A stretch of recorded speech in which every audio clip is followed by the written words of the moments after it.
Պուտինը վերջնականապես մերժեց Թրամփին, մոտակա 12 օրերը կլինեն որոշիչ։ Ահա եւ Պուտինի պատասխանը Զելենսկի-Թրամփ Ռոմի հանդիպմանը։ Ռուսաստանի արտաքին գործերի նախարար Սերգեյ Լավրովը հրապարակել է ուկրաինական կարգավորման ռուսական պայմանները։ Առաջին՝ Ուկրաինայի ապառազմականացում եւ դենասիֆիկացիա։ Երկրորդ՝ Ուկրաինայի չեզոքություն եւ ՆԱՏՕ-ին անդամակցելուց հրաժարվելը։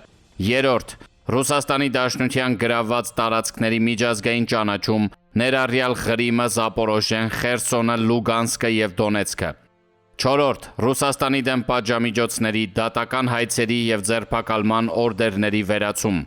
Հինգերորդ՝ սառեցված ռուսական ակտիվների վերադարձ։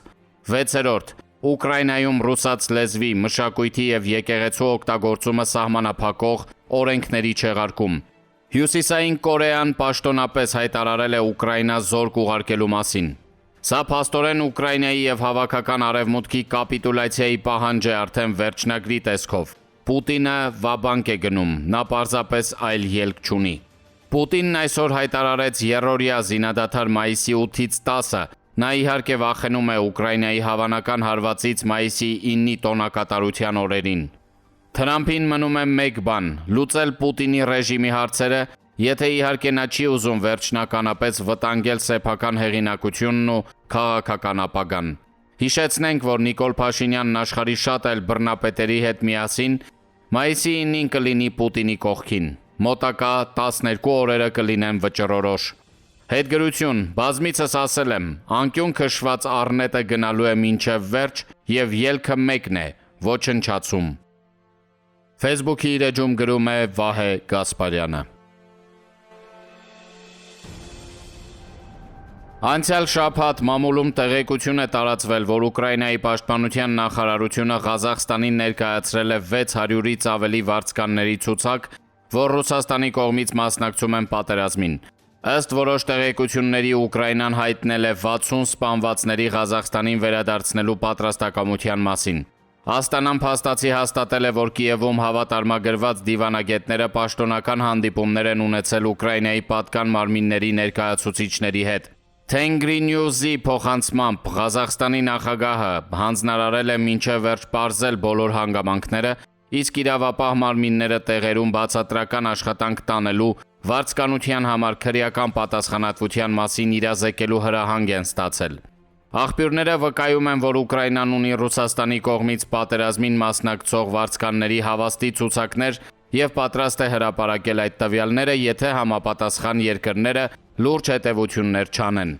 Այս ֆոնին Բիշքեկից խիստ կարևոր տեղեկություն է ստացվել։ Ըստ այդմ Ղրղստանի մայրաքաղաքի մայիս 1-յան շրջանի դատարանը Բիշքեկում ռուսական տան աշխատակցուհի Նատալիա Սեկերինայի նկատմամբ ավելի վաղ կիրառված խափանման միջոցը փոխել է տնային կալանքի։ Նույն որոշումը կիրառվել է նաև գործարար Վիկտոր Սիրոտենկոյի նկատմամբ։ Ինչպես հաղորդում է ՌԻԱ Նովոստին, Սեկերինան եւ բլոգեր Վիկտոր Վասիլևը ձերբակալվել են անցյալ շաբաթ։ Դատարանի որոշմամբ նրանք կալանավորվել են մինչև հունիսի 17-ը։ Նրանք կասկածվում են արտերկրում զինված հակամարտությանը մասնակցելու համար վարձկաններ հավաքագրելու մեջ։ Սեկերինայի նկատմամբ խափանման միջոցի փոփոխություն տեղի է ունեցել այն բանից հետո, երբ Ռուսաստանի արտակարգ եւ լիազոր դեսպան Վանուկովը բանակցություններ է վարել Ղրղստանի հատուկ ծառայությունների ղեկավար Կաչիմբեկ Փաշիևի հետ։ ՌԻԱ Նովոստին հղելով Բիշքեկում Ռուսաստանի դեսպանության անանուն աղբյուրին հայտնում է, որ Ղրղստանի հատուկ ծառայությունները ռուսական տան նկատմամբ ոչ մի պահանջ չունեն, իսկ Ռոսոտրուդնիչեստոյի աշխատակցուհու ձերբակալությունը կապված չէ նրա ծառայողական գործունեության հետ։ Ըստ երևույթին դեսպան Վակունովը Ղրղստանի հատուկ ծառայություններին պարզապես խնդրել է գործը ներկայացնել այնպես, որ Նատալիա Սեկերինան Բիշքեկում վարձկաններ է հավաքագրել բացառապես սեփական նախաձեռնությամբ։ Ղրղստանի նախագահ Ժապարովը խոստացել է մայիսի 9-ին Մոսկվայում մասնակցել հաղթանակի օրվա տոնախմբությանը։ Ըստ երևույթին Սեկերինայի նկատմամբ խափանման միջոցի փոփոխությունը կապված է այդ ուղևորության հետ, բայց դրանից սկզբունքորեն ոչինչ չի փոխվում։ Հարուցված է քրեական գործ, ձերբակալված են Ռուսաստանի քաղաքացիներ, որ մեղադրվում են ինքնիշխան երկրի տարածքում վարձկաններ հավաքագրելու եւ նրանք Ռուսաստանի կողմից Ուկրաինայի դեմ պատերազմի ռազմաճակատ ուղարկելու մեջ։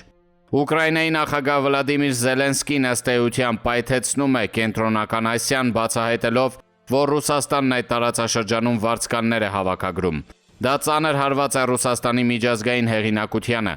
Մոսկվան ինչ խոսք կուլ կտա նաև այդ նվաստացումը, բայց Կենտրոնական Ասիայի ինտեգրման աշխարհաքաղաքական նախագիծը ամենայն հավանականությամբ կհանդիպի լուրջ դիմադրության, իսկ այդ դեպքում Վլադիմիր Պուտինի ուկրաինական տրիումֆը կկորցնի աշխարհաքաղաքական կարևորությունը։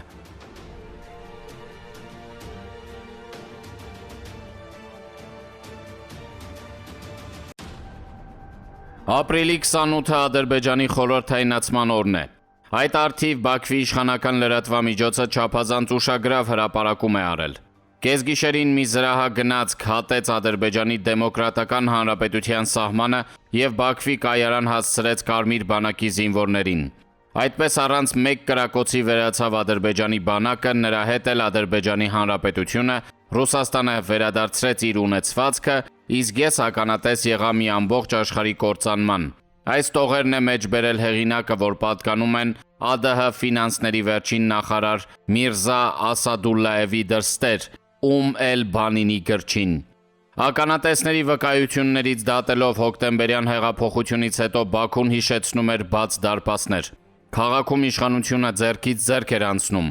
Կոմունա, խորհուրդ, Ցենտրակասպիի դիկտատուրա, Մուսավատ։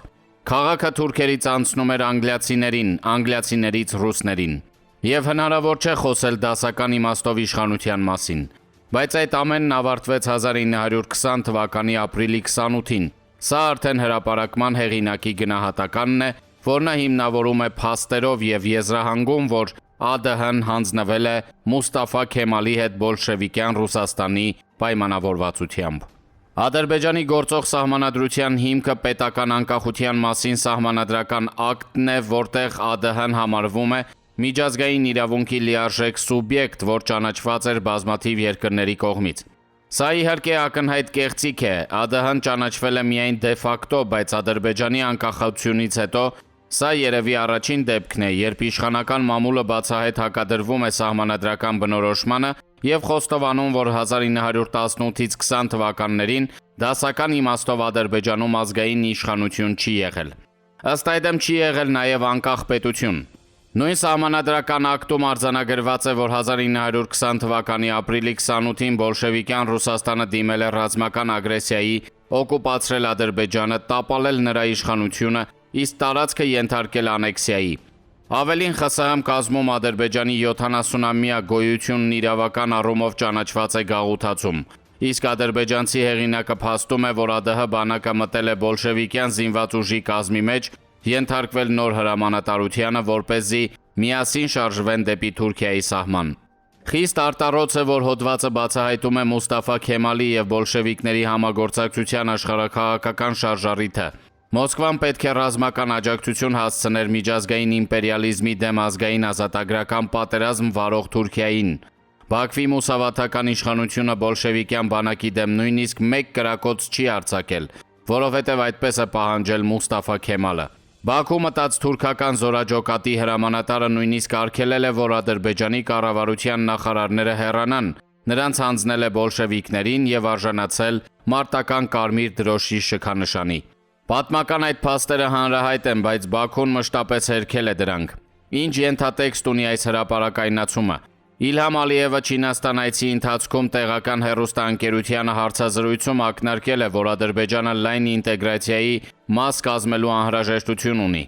Բայց նա նկատի է ունեցել Շանհայի համագործակցության կազմակերպության հետ ինտեգրացիան։ Նա զգուշավորություն ունի, որ Ռուսաստանը և Թուրքիան, Վլադիմիր Պուտինը և Ռեջեփ Թայիպ Էրդողանը կարող են գործել Մուստաֆա Քեմալ բոլշևիկյան իշխանություն գործարքի տրամաբանությամբ։ Իշխանական լրատվամիջոցն ինչու է թուրք սպաներին մեղադրում ԱԴՀ կառավարության անդամներին բոլշևիկներին հանձնելու մեջ։ Ալիևյան լրատվամիջոցի այս հրապարակումը պսակազերծում է Ադրբեջանի սահմանադրության նախաբանի պատմաքաղաքական և իրավական զեղծարարությունը։ Ինչի է նախապատրաստվում Իլհամ Ալիևը։ Ադրբեջանական մամուլում ակնարկներ են արվում, որ սահմանադրական փոփոխություններ են նախապատրաստվում։ Ալիևը կընդունի, որ անկախ Ադրբեջանը Ադրբեջանի ԽՍՀ իրավահաջորդն է։